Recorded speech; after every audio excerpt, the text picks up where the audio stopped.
আল্লাহ তার রহমতকে 100টা ভাগ করেছেন। কয়টা ভাগ করেছেন? 100 ভাগ। এই 100 ভাগের একটি ভাগ ছড়িয়ে দিয়েছেন গোটা সৃষ্টি জগৎকে। সেই একটি ভাগের যতটুকুন পেয়েছে মুরগি, আপনারা মুরগি তো বলেন নিশ্চয়ই, তাই বলে না? একটি ভাগ পেয়েছে মুরগি, সেই মুরগির বাচ্চার উপরে আক্রমণ করতেছে চিল। মা মুরগি বুঝতে পারে চিল আমারে ছো দিয়ে নিয়ে যেতে পারে, তারপরেও বাচ্চাগুলিকে সিগন্যাল দেয়, একটা আওয়াজ করে, আর বাচ্চা বুঝতে পারে যে এই সিগন্যালের অর্থ কি। বাচ্চা পালায়, ডানার তলে আসে, আশেপাশে কোথায় পালায় যায়, বিপদ সংকেত, বিপদ সংকেত। আর মা সিলকে তাড়া করে।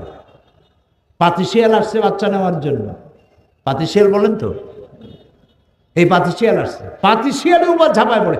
আপনি মুরগির মালিক, ওর বাচ্চা ধরতে যান, দেখবেন আপনাকে কিভাবে মারে, ঠিক না? যেটুকুন মায়া সে পেয়েছে, এক ভাগ সারা দুনিয়ায় দেওয়ার পর যেটুকুন সে পেল,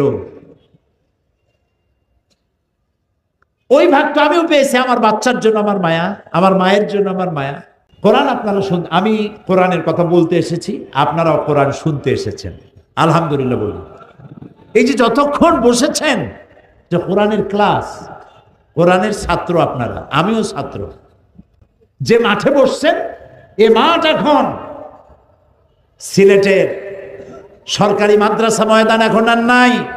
কোরআনের বরকতে এ মাঠ এখন জান্নাতের টুকরায় পরিণত হয়ে গেছে। এর থেকে শ্রেষ্ঠ মাহফিল আকাশের নিচে জমিনের উপরে আর নাই। সুবহানাল্লাহ। কোরআন আমাদের জন্য হেদায়েত নিয়ে এসেছিল, আমরা বুঝি নাই, মারাত্মক ভুল করেছি। এখন কি সিদ্ধান্ত নিতে পারি যে কোরআন বুঝবার চেষ্টা করব, পড়বো কোরআন? তাও কি সবাই জবাব দিতে পারলাম? আমি অনুরোধ করব বিনয়ের সাথে, সিলেটের মানুষদেরকে আমি, আল্লাহ সাক্ষী, আমি ভালোবাসি, সিলেট আমাকে ভালোবাসে, এতে কোনো খাদ নাই। আমি সব জায়গায় বলি, আপনাদেরকে প্রশংসা করে আপনাদেরকে ভুলাইতে চাই না, দরকার নেই, আপনারা এমনি সম্ভ্রান্ত। আমি বাংলাদেশে বিভিন্ন জেলায় বলি, এরকম মেহমান নওয়াজ, এরকম আলেম ভক্ত, এরকম শরীফ ভদ্র বাংলাদেশের অন্য অন্য জেলায় এতটা আছে। সব জায়গায় কিছু না কিছু ভালো মন্দ আছে, কিন্তু এখানে ভালোর সংখ্যাটা বেশি বলে আমার কাছে মনে হয়। আর এটার কারণ, এই এলাকায় আল্লাহর যথেষ্ট ওলিরা এসেছিলেন, সুবহানাল্লাহ বলেন। তারা বিশাল খেদমত করে গেছেন, বিরাট খেদমত করে গেছেন। আমাদের ওলিউল্লাহরা, আমাদের ওলামায়ে কেরাম, আমাদের সম্পদ। এ সিলেটের মাটি উর্বর মাটি, হাজার হাজার আলেমের জন্ম দিয়েছে এ মাটি, আলহামদুলিল্লাহ। আমি এটাও আল্লাহর কুদরত বলে মনে করি, রহমত বলে মনে করি। 2 বছর পর তাফসীরের মাহফিল সিলেট থেকে শুরু হওয়ার অর্থটা কি? আল্লাহ এখানে কেন কবুল করলেন? এর থেকে বড় মাহফিল হয় চট্টগ্রামে। সারা দেশের মধ্যে সব থেকে বড় তাফসীরের মাহফিল চট্টগ্রাম। কাবা শরীফের ইমাম 2 বার এসেছেন দেখার জন্য, বিশাল, আপনারা ভাবতে পারবেন না। অন্তত 3 কিলোমিটার নিয়ে মাহফিলটা হয় শেষ দিন, এত মানুষ হয়। কিন্তু সিলেট দিয়ে আল্লাহ শুরু করলেন, আমার মনে হয় এ কারণেই, সিলেটের মানুষ নাই পৃথিবীতে এমন অঞ্চল খুব কম আছে।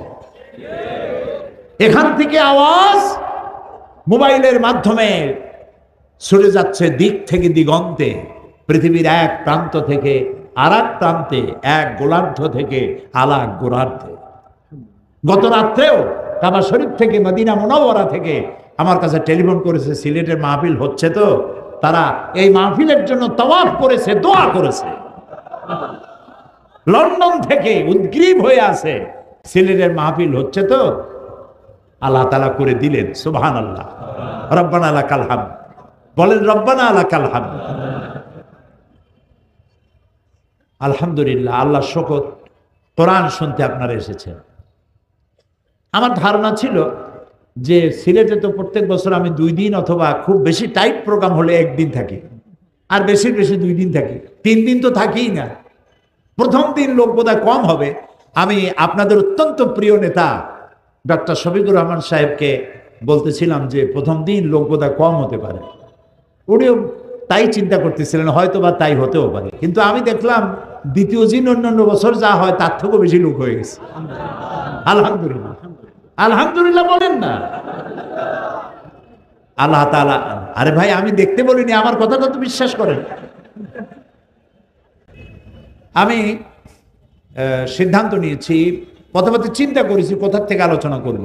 এ তো এক মহাসমুদ্র, এটা কি তাও কয় আসতে মহাসমুদ্র বললেও ভুল হবে। মহাসমুদ্রের তলদেশে যাওয়া যায়, যাওয়া যায় না? আরে মহাসমুদ্রের তলদেশে যাইতে না পারলে টাইটানিক আবিষ্কার হইল কেমনে? যাওয়া যায় তো, কিন্তু এটার তলদেশে স্পর্শ করা যায় না। আল্লাহ রাব্বুল আলামিন বলেন, কুল লাউ কানাল বাহরু মিদাদান লিকালিমাতি রাব্বি লানাফিদাল বাহরু ক্বাবলা আন তানফাদা কালিমাতু রাব্বি ওয়ালাউ জিনা বিমিসলিহি মাদাদা। হে নবী, আপনি বলুন, তামাম পৃথিবীর সমস্ত পানিগুলি যদি কালি হয়ে যায়, আর তাই দিয়ে যদি আমার রবের কালিমার লেখা, কালেমার ব্যাখ্যা লেখা যদি শুরু হয়ে যায়, আর কালিগুলি যদি ফুরিয়ে যায়, আবার যদি দরিয়াগুলি কালি দিয়ে ভর্তি করে দেওয়া হয়, তাহলে লিখতে লিখতে সমস্ত পানিরূপ কালিগুলি সব শেষ হয়ে যাবে, আমার রবের কালিমার ব্যাখ্যা লেখা শেষ হবে না। যুগ যুগ ধরে এর তাফসীর হচ্ছে, ব্যাখ্যা হচ্ছে। কোন মুফাসসির আজও পর্যন্ত বলতে পারেন নাই যে তাফসীর আমি যা করছি this is the last and final, এরপর আর দরকার নাই, এইটাই শেষ। বলতে পারছে কেউ? পারে নাই। নিত্য নতুন তথ্য বেরিয়ে আসছে কোরআন থেকে এবং আসতে থাকবে। গোটা বিশ্ব উপকৃত হবে আল্লাহর কোরআন দিয়ে। আমি চিন্তা করেছি আমাদের কিছু ঘাটতি আছে। আমরা নিজেদেরকে দাবি করি মোমেন। আমরা নিজেদেরকে কি দাবি করি বলেন? মোমেন বলে দাবি করি। এখন মোমেনদের মোমেন হওয়ার জন্য যে সমস্ত কোয়ালিটি, বৈশিষ্ট্য থাকা দরকার, সেসব বৈশিষ্ট্যের অভাব আমাদের মধ্যে দেখা দিয়েছে বলে আল্লাহ তাআলা মাঝে মধ্যে আমাদেরকে বিপদে ফেলেন, শিক্ষা দেন।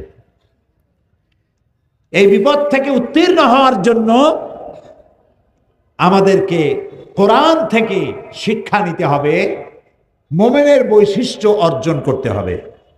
সেজন্য আমি সূরা তওবার 112 নম্বর আয়াতটি বেছে নিয়েছি আপনাদেরকে বলার জন্য। এখানে কোরআনে কারীমের মধ্যে সূরা তওবায় আল্লাহ তাআলা মোমেনদের 8টি বৈশিষ্ট্যের কথা বলেছেন। আমি ধীরে ধীরে 3 দিন আসি তো, যদি আল্লাহ রাখেন বলেন আমিন। এই 8টি বৈশিষ্ট্যের কথা আমি বলবো। এই বৈশিষ্ট্যগুলি যদি আমরা অর্জন করতে পারি, তাহলে আল্লাহ তাআলা আমাদের সুদিন আবার ফিরিয়ে দিবেন ইনশাআল্লাহ। বলি ইনশাআল্লাহ। আউযু বিল্লাহি মিনাশ শাইতানির রাজীম। বিসমিল্লাহির রাহমানির রহিম। التائبون العابدون الحامدون السائحون الراكعون الساجدون الآمرون بالمعروف والناهون عن المنكر والحافظون لحدود الله وبشر المؤمنين। সূরা তওবার 112 নম্বর আয়াতে আল্লাহ তাআলা মুমিনদের 8টি বৈশিষ্ট্যের কথা বলেছেন। কয়টি? 8টি। জান্নাতের সংখ্যা কয়টি? এই 8টি বৈশিষ্ট্য যদি আমরা ধরে রাখতে পারি আমাদের চরিত্রে, আমাদের চিন্তায়, চেতনায়, আমাদের মননশীলতায়, আমাদের চলায় ফেরায়, উঠায় বসায়, আমাদের লেনদেনে, আমাদের বক্তৃতায় বিবৃতিতে, আমাদের বিবাহ শাদীতে, আমাদের জীবন বৈচিত্র্যে, এই 8টি কোয়ালিটি যদি অর্জন করতে পারি, ধরে রাখতে পারি, অসম্ভব